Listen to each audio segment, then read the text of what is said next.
একদিন হযরত মুহাম্মদ সাল্লাল্লাহু আলাইহি ওয়াসাল্লাম তার কন্যা ফাতেমা রাদিয়াল্লাহু তাআলা আনহুকে ডেকে বললেন, হে ফাতেমা, তুমি কি জানো এই মদিনাতে এমন একজন কাঠুরিয়ার স্ত্রী থাকে, সে এমন একটি আমল করে, সেই আমলের কারণে সে তোমার আগে জান্নাতে প্রবেশ করবে। বিশ্বনবী হযরত মুহাম্মদ সাল্লাল্লাহু আলাইহি ওয়াসাল্লামের মুখে এই কথা শুনে ফাতেমা রাদিয়াল্লাহু তাআলা তখন বললেন, আব্বাজান, এটা কিভাবে সম্ভব? আমি সকল জান্নাতি নারীদের সর্দার, তবে কিভাবে সম্ভব যে আমার আগে কোনো নারী জান্নাতে প্রবেশ করবে? আবার জান্নাতে কে আগে প্রবেশ করবে এই আকাঙ্ক্ষা সবারই রয়েছে। আব্বাজান, দয়া করে আপনি আমাকে সেই কাঠুরিয়ার স্ত্রীর ঠিকানা বলুন, আমি যাতে দেখে আসতে পারি সে কি এমন আমল করে যে আমলের কারণে সে আমার পূর্বে জান্নাতে প্রবেশ করবে। তখন মহানবী হযরত মুহাম্মদ সাল্লাল্লাহু আলাইহি ওয়াসাল্লাম তাকে বললেন, ফাতেমা, আজকে তুমি বাড়ি ফিরে যাও, কিছুদিন পরে আমি তোমাকে জানাবো এবং আমি তোমাকে সেই কাঠুরিয়ার স্ত্রীর ঠিকানা বলে দিব। হুজুরে পাক হযরত মুহাম্মদ সাল্লাল্লাহু আলাইহি ওয়াসাল্লামের কথা শুনে ফাতেমা রাদিয়াল্লাহু তাআলা বাড়িতে ফিরে আসলেন। এভাবে বেশ কিছুদিন চলে গেল। তার মধ্যে হযরতে ফাতেমা রাদিয়াল্লাহু তাআলা আনহু অসুস্থ হয়ে পড়লেন। একেই তো তিনি অসুস্থ, আবার একাধারে 3 দিন তার ঘরে কোনো খাবার ছিল না। একাধারে 3 দিন না খাওয়ার ফলে হযরতে ফাতেমা রাদিয়াল্লাহু তাআলা আনহু খুব অসুস্থ হয়ে পড়লেন। হযরতে আলী রাদিয়াল্লাহু তাআলা আনহুর কাছে তেমন কোনো টাকা পয়সা না থাকার কারণে তিনি খাবার ক্রয় করে আনতে পারেননি। 3 দিন অতিবাহিত হওয়ার পরে হযরতে ফাতেমা রাদিয়াল্লাহু তাআলা আনহু আলী রাদিয়াল্লাহু তাআলা আনহুকে একটি কাপড় দিয়ে বললেন, হে আমার প্রিয় স্বামী, আপনার হয়তো মনে আছে আমাদের বিয়ের সময় আব্বাজান আমাকে এই কাপড়টি হাদিয়া স্বরূপ দান করেছিল। এই কাপড়টি অত্যন্ত বরকতময় একটি কাপড়। আমার মন চাচ্ছে না এই কাপড়টি বিক্রি করতে দিতে, কিন্তু 3 দিন যাবৎ আমার আদরের সন্তান হাসান হুসাইনও না খেয়ে আছে, তাই আপনি কাপড়টি বাজারে বিক্রি করে যে টাকা মূল্য পাবেন তা দিয়ে সবার জন্য খাবার কিনে নিয়ে আসুন। তখন হযরতে আলী রাদিয়াল্লাহু তাআলা আনহু কাপড়টি নিয়ে বাজারের মধ্যে দাঁড়িয়ে থাকেন। সে কাপড়টি ছিল একটি পুরাতন কাপড়, যার কারণে কেউ সে কাপড়টি কেনার জন্য আগ্রহ দেখাচ্ছিল না। অনেকক্ষণ দাঁড়িয়ে থাকার পর একজন লোক বাজারের মধ্যে প্রবেশ করলো এবং আলী রাদিয়াল্লাহু তাআলা আনহুর কাছে গেলেন এবং গিয়ে জিজ্ঞেস করলো যে আপনি কি এই কাপড়টি বিক্রি করতে চান? তখন হযরত আলী রাদিয়াল্লাহু তাআলা আনহু বললেন, হ্যাঁ, আমি এই কাপড়টি বিক্রি করতে চাই। তখন লোকটি বলল, কত হলে আপনি এই কাপড়টি বিক্রি করবেন? তখন আলী রাদিয়াল্লাহু তাআলা আনহু মনে মনে বলতে লাগলেন, এটি একটি পুরাতন কাপড়, বেশি হলে 1 দিরহাম হবে। তখন তিনি ওই লোকটিকে বললেন, আপনি কত হলে এই কাপড়টি কিনে নেবেন? তখন ওই লোকটি বলল, আমি আপনাকে 6 দিরহাম দিব। তখন আলী রাদিয়াল্লাহু তাআলা আনহু খুশি মনে সেই কাপড়টি ওই লোকটার কাছে 6 দিরহামের বিনিময়ে বিক্রি করে দিলেন। আলী রাদিয়াল্লাহু তাআলা আনহু 6 দিরহাম পেয়ে অনেক খুশি হলেন। তিনি ভাবলেন পরিবারের জন্য অনেক ভালো খাবার তিনি কিনে নিয়ে যেতে পারবেন। তখন ফেরেশতারা আকাশে বসে বসে এই দৃশ্যটা দেখছিল এবং তাদের মধ্যে কথোপকথন করছিল যে মানুষের কাছে যদি তাদের চাহিদার বাইরে অন্য কিছু থাকে অতিরিক্ত, তখন সেটা তারা দান করে, কিন্তু যখন তাদের কাছে খুবই প্রয়োজনীয় জিনিসগুলো থাকে তখন তারা সেটা দান করে না। এটা শোনার পর আল্লাহ রাব্বুল আলামিন তখন ফেরেশতাদেরকে ডেকে বলল, তোমরা একটা কাজ করো, তোমরা আলী রাদিয়াল্লাহু তাআলা আনহুকে পরীক্ষা করে নাও, সে তার 6 দিরহাম তোমাদেরকে দান করে কি দান করে না, তাহলে তোমরা সেটা প্রমাণ পেয়ে যাবে। তখন ফেরেশতারা সেটা আলী রাদিয়াল্লাহু তাআলা আনহুকে পরীক্ষা করার জন্য আলী রাদিয়াল্লাহু তাআলা আনহুর কাছে গেলেন। ভিক্ষুকের বেশে গিয়ে বলতে লাগলেন, বাবা, আমি তো গত কয়েকদিন যাবৎ খুবই ক্ষুধার্ত, খিদার যন্ত্রণায় আমার শরীরটা খুবই দুর্বল হয়ে এসেছে। তুমি যদি আমাকে কিছু অর্থ সাহায্য করতে তাহলে আমি খেতে পারতাম। এ কথা শোনার পর আলী রাদিয়াল্লাহু তাআলার অন্তরে ভিক্ষুকের জন্য মায়া জন্মালো। আবার তিনি ভাবতে লাগলেন তার পরিবারের সদস্যরাও না খেয়ে আছে। তারপর তিনি তার পকেট থেকে 6 দিরহাম বের করে ভিক্ষুককে সাহায্য করে দিলেন। মন খারাপ করে বাড়ির দিকে যেতে লাগলেন এবং ভাবতে লাগলেন তার পরিবারের লোকজন আজকে 3 দিন যাবৎ না খেয়ে আছে। আজকে যদি খাবার কিনে না নিয়ে যান তাহলে আজকেও তারা না খেয়ে থাকবে। এভাবে যেতে যেতে রাস্তায় একজন লোকের সাথে তার দেখা হলো। ওই লোকটা হযরতে আলীকে বলল, আলী, আমার এই লাল ঘোড়াটি আমি বিক্রি করতে চাই। তখন আলী রাদিয়াল্লাহু তাআলা আনহু বলল, আমার কাছে তো কোনো টাকা পয়সা নাই। তখন ওই লোকটি বলল, কোনো টাকা পয়সা দেওয়া লাগবে না, আমি তোমার কাছে এটা বাকিতে বিক্রি করব। তুমি এটা নিয়ে ব্যবসা করো। যদি এখান থেকে তুমি কিছু লাভবান হও তখন তুমি আমার টাকা আমাকে ফেরত দিয়ে দিও। এই কথা শোনার পর হযরতে আলী রাদিয়াল্লাহু তাআলা আনহু ঘোড়াটিকে নিয়ে বাজারে গেলেন।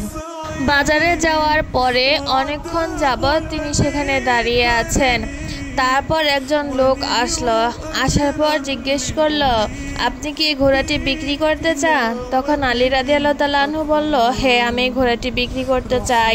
তখন লোকটি আলী রাদিয়াল্লাহু তাআলা আনহুর কাছে দাম জানতে চাইল। তখন আলী রাদিয়াল্লাহু তাআলা আনহু বলল, আপনি কত টাকা হলে এটা কিনে নেবেন? লোকটা বলল, আমি 160 দিরহাম হলে এই ঘোড়াটা কিনে নিব। আলী রাদিয়াল্লাহু তাআলা আনহু খুশি মনে 160 দিরহামের বিনিময়ে ঘোড়াটি বিক্রি করে দিলেন। 100 দিরহাম উনি পাওনাদারকে পরিশোধ করে দেওয়ার পর তিনি 60 দিরহাম দিয়ে অনেকগুলো খাবার এবং ফলমূল পরিবারের সকলের জন্য কিনে নিয়ে বাড়িতে গেলেন।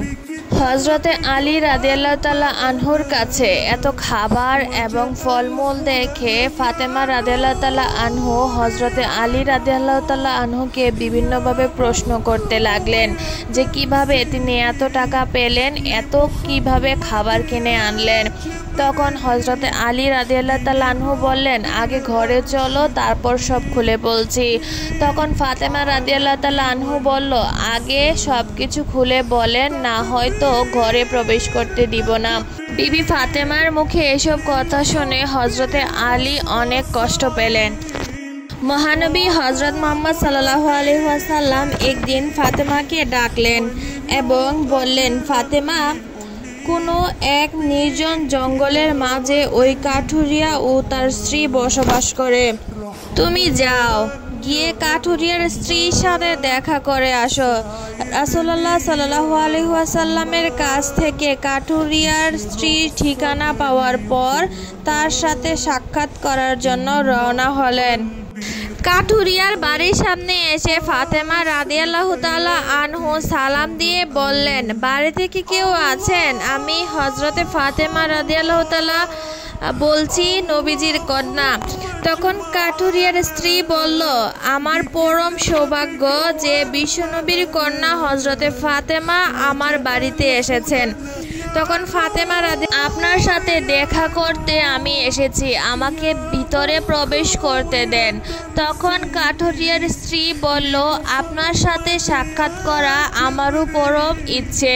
আপনি জান্নাতি নারীদের সর্দারিনী ও হযরত মুহাম্মদ সাল্লাল্লাহু আলাইহি ওয়াসাল্লামের কন্যা, কিন্তু আমি অত্যন্ত দুঃখিত, আমি আপনাকে ঘরে প্রবেশ করার অনুমতি দিতে পারবো না।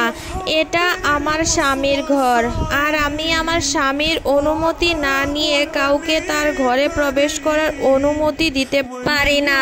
দয়া করে আপনি আগামীকাল আসবেন, আমি আমার স্বামীর কাছ থেকে আপনার ব্যাপারে অনুমতি নিয়ে রাখব।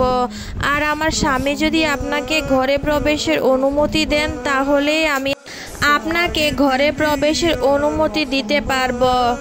কাঠুরিয়ার স্ত্রীর মুখে একথা শুনে হযরতে ফাতেমা রাদিয়াল্লাহু তাআলা আনহু বাড়িতে ফিরে গেলেন।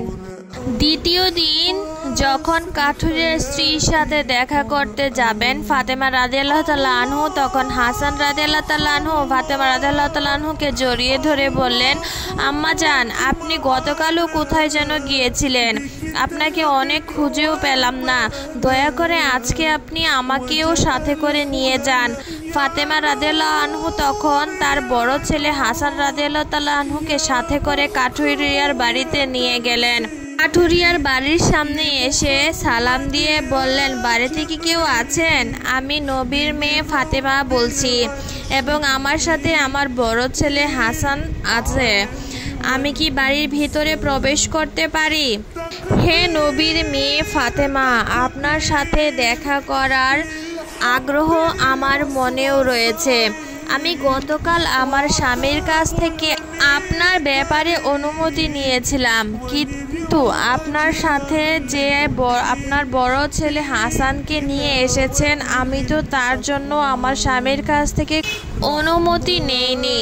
আমি আপনাকে ঘরে প্রবেশ করার অনুমতি দিতে পারি, কিন্তু আপনার পুত্র হাসানকে অনুমতি দিতে পারি না। দয়া করে আপনি আগামীকাল আসবেন। আমি আমার স্বামীর কাছ থেকে আপনার বড় পুত্র হাসানের জন্য অনুমতি দিয়ে রাখব। কাঠুরিয়ার স্ত্রীর মুখে একথা শোনার পর হযরতে ফাতেমা বাড়িতে ফিরে গেলেন। পরের দিন আবারও তিনি যখন কাঠুরিয়ার স্ত্রীর সাথে দেখা করার জন্য রওনা করলেন, তখন ফাতেমা রাদিয়াল্লাহু তাআলা আনহুর ছোট পুত্র হুসাইন রাদিয়াল্লাহু তাআলা আনহু বায়না ধরল মায়ের সাথে আম্মা জান, গত 2 দিন যাবৎ আপনাকে আমি অনেক খুঁজেও পাইনি বাড়িতে। আপনি ভাইয়াকে সাথে নিয়ে যাচ্ছেন, আমাকেও আপনাদের সাথে নিয়ে যান। ফাতেমা রাদিয়াল্লাহু তাআলা আনহু তার 2 পুত্র হাসান ও হুসাইনকে সাথে নিয়ে কাঠুরিয়ার বাড়ির সামনে গেলেন এবং সালাম দিয়ে বললেন, আমি নবীর কন্যা হযরতে ফাতেমা এবং আমার সাথে আমার 2 পুত্র হাসান ও হুসাইন আছে। বাড়িতে কি কেউ আছেন? তখন কাঠুরিয়ার স্ত্রী জবাব দিল, হে নবীর মেয়ে ফাতেমা, আপনার সাথে দেখা করার আকাঙ্ক্ষা ও আগ্রহ আমার মনের মধ্যে আছে। গতকাল আমি আপনার এবং আপনার বড় ছেলে হাসানের ব্যাপারে অনুমতি নিয়ে রেখেছি, কিন্তু আপনার ছোট ছেলে হুসাইনের ব্যাপারে আমার স্বামীর কাছ থেকে কোনো অনুমতি নেওয়া হয় নাই।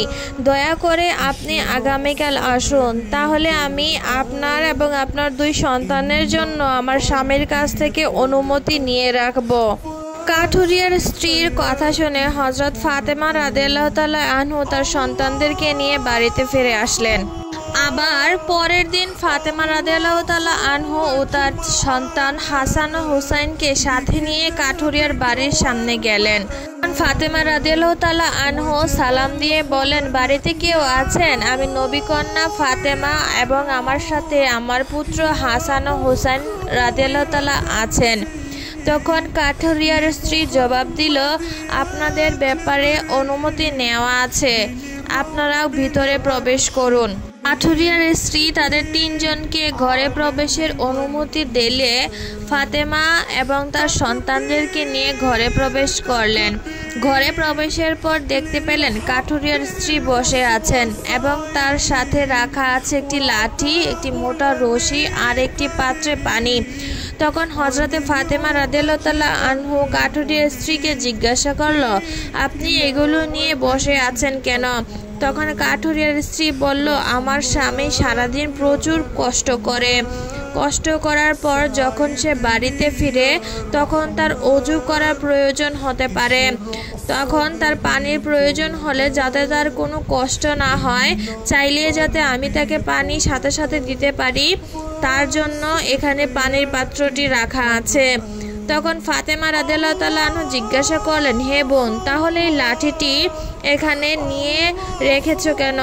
তাছাড়া এই দড়ির কি প্রয়োজন এখানে? তখন কাঠুরিয়ার স্ত্রী বলতে লাগলো যে, আপনার স্বামী যদি কোনো কারণে আমার প্রতি অসন্তুষ্ট হয় আর আমাকে যদি শাস্তি দিতে চায়, তাহলে তার প্রয়োজন হবে একটা লাঠির, আর আমাকে বেঁধে যাতে শাস্তি দিতে পারে তার জন্য প্রয়োজন হবে একটি দড়ির। আমি চাই না এই জিনিসগুলো খোঁজাখুঁজি করতে গিয়ে আমার স্বামীর কোনো প্রকার কষ্ট হোক। যখনই আমার স্বামী আমাকে শাস্তি দিতে চাইবে তার জন্য এগুলো সামনে রাখি, যাতে আমাকে দড়ি দিয়ে বেঁধে লাঠি দিয়ে শাস্তি দিতে পারে। হজরতে ফাতেমা রাদিয়াল্লাহু তাআলা আনহু কাঠুরিয়ার স্ত্রীর এমন স্বামীর প্রতি ভক্তি দেখে তিনি প্রচুর বিস্মিত হলেন। তারপর ফাতেমা রাদিয়াল্লাহু তাআলা আনহু কাঠুরিয়ার স্ত্রীকে আর কিছু জিজ্ঞাসা করলেন না। কাঠুরিয়ার স্ত্রীকে আর কিছু জিজ্ঞাসা না করে নবী করিম হযরত মুহাম্মদ সাল্লাল্লাহু আলাইহি ওয়াসাল্লামের দরবারে চলে আসলেন ফাতেমা রাদিয়াল্লাহু তাআলা আনহা। তখন নবীজি সাল্লাল্লাহু আলাইহি ওয়াসাল্লাম ফাতেমাকে জিজ্ঞাসা করলেন, ফাতেমা, তুমি কি কাঠুরিয়ার স্ত্রীর সাথে দেখা করেছো? ফাতেমা রাদিয়াল্লাহু তাআলা আনহা তখন বললেন, হ্যাঁ, তার সাথে আমি দেখা করে এসেছি। তখন নবীজি সাল্লাল্লাহু আলাইহি ওয়াসাল্লাম বললেন, তুমি কি দেখেছো? ফাতেমা রাদিয়াল্লাহু তাআলা আনহা তখন বললেন, সেই মেয়েটি অত্যন্ত স্বামী ভক্ত। তখন নবীজি সাল্লাল্লাহু আলাইহি ওয়াসাল্লাম বললেন, ফাতেমা, তার কাছ থেকে তোমার অনেক কিছু শেখার আছে। তখন ফাতেমা রাদিয়াল্লাহু তাআলা আনহা বলল, আব্বাজান, আমি তার কাছ থেকে কি কি শিখতে পারি, আর সে কিভাবে আমার পূর্বে জান্নাতে প্রবেশ করবে, এই বিষয়টা আমাকে একটু বুঝিয়ে বলুন। রাসূল সাল্লাল্লাহু আলাইহি ওয়াসাল্লাম তখন বললেন, হে ফাতেমা, শোনো, তুমি কিছুদিন আগে তোমার স্বামীকে একটি পুরাতন কাপড় বিক্রি করতে দিয়েছিলে। সেই কাপড় বিক্রির টাকা দিয়ে তোমাদের জন্য অনেক খাবার কিনে এনেছিল, কিন্তু তুমি সন্দেহ করেছিলে যে তোমার স্বামী কিভাবে এতগুলো খাবার কিনে আনলো। এর জন্য তুমি তোমার স্বামীকে ঘরে প্রবেশ করতে দাওনি। বিভিন্ন প্রকার প্রশ্ন করার মাধ্যমে তাকে কষ্ট দিয়েছ, অথচ তুমি জানতে তোমার স্বামী কোনোদিন অবৈধ পথে তোমাদের জন্য উপার্জন করে না। হে ফাতেমা, তুমি যখন হজরতে আলী রাদিয়াল্লাহু তাআলা আনহুকে কাপড়টি বিক্রি করার জন্য পাঠিয়েছিলে, তখন আলী কোনো ক্রেতা খুঁজে পাচ্ছিল না। তখন আল্লাহ রাব্বুল আলামিন ফেরেশতা মিকাইল আলাইহিস সালামকে কাপড়টি কেনার জন্য পাঠিয়েছিলেন। আল্লাহর ফেরেশতা মিকাইল আলাইহিস সালাম আলীর কাছ থেকে সে কাপড়টি 6 দিরহাম দিয়ে কিনেছিল। তখন আরেকজন ফেরেশতা এসে ভিক্ষুক সেজে হজরতে আলীর কাছ থেকে ভিক্ষা প্রার্থনা করে। আলী সেই 6 দিরহাম আল্লাহর রাস্তায় দান করে দেয়। অতঃপর সে চিন্তিত অবস্থায় বাড়িতে ফিরে আসছিল। সেই সময় ফেরেশতা জিবরাইল আলাইহিস সালাম আলীর কাছে একটি লাল ঘোড়া নিয়ে আসে এবং সেই ঘোড়াটাকে 100 দিরহামের বিনিময়ে বাকিতে আলীর কাছে বিক্রি করে। হজরতে আলী সেই ঘোড়াটিকে নিয়ে বাজারে যায়। তখন আল্লাহর ইশারায় ইসরাফিল আলাইহিস সালাম ফেরেশতা আলীর কাছ থেকে সেই লাল ঘোড়াটিকে 160 দিরহামের বিনিময়ে কিনে নেয়। আল্লাহ রাব্বুল আলামিন হজরত আলীকে 6 দিরহামের বিনিময়ে 10 গুণ বৃদ্ধি করে 60 দিরহাম দান করেন। এই 60 দিরহাম দিয়ে হজরতে আলী তোমাদের জন্য বিপুল পরিমাণ খাবার কিনে এনেছিল। ফাতেমা, শুনে রাখো, যে কাপড়টি হজরতে আলী বিক্রি করেছিল সেটি আল্লাহ রাব্বুল আলামিন জান্নাতে সংরক্ষণ করে রেখেছেন। যে ঘোড়াটি দিয়ে হজরত আলী ব্যবসা করেছিল সেই ঘোড়াটিও আল্লাহ তাআলা জান্নাতে সংরক্ষণ করে রেখেছেন। কাল কিয়ামতের দিন যখন তুমি জান্নাতে প্রবেশ করবে তখন তুমি ঘোড়াটির উপর থাকবে, আর কাপড়টি হবে ঘোড়ার লাগাম। এই লাগামটি ধরে থাকবে ওই কাঠুরিয়ার স্ত্রী। লাগামটি ধরে রাখার কারণে সে তোমার আগে জান্নাতে প্রবেশ করবে এবং তুমি তার পরে জান্নাতে প্রবেশ করবে। কাঠুরিয়ার স্ত্রীর অত্যাধিক স্বামীর ভক্তির কারণে তার এই মর্যাদা লাভের একমাত্র কারণ। আল্লাহ তাআলার দিন ও তরিকা অনুযায়ী আমাদের সবাইকে জীবনযাপন করার তৌফিক দান করুক। আমাদের সকলের জীবনের গুনাহ খাতাগুলোকে আল্লাহ তাআলা মাফ করে দিক। ভিডিওটা ভালো লাগলে অবশ্যই ভিডিওতে লাইক, কমেন্ট এবং চ্যানেলটা সাবস্ক্রাইব করে যাবেন। অনেক কষ্ট করে ভিডিও বানাই, আপনাদের যদি সাপোর্ট না পাই তাহলে অবশ্যই আমাদের অনেক কষ্ট হয়। তাহলে অবশ্যই চ্যানেলকে সাবস্ক্রাইব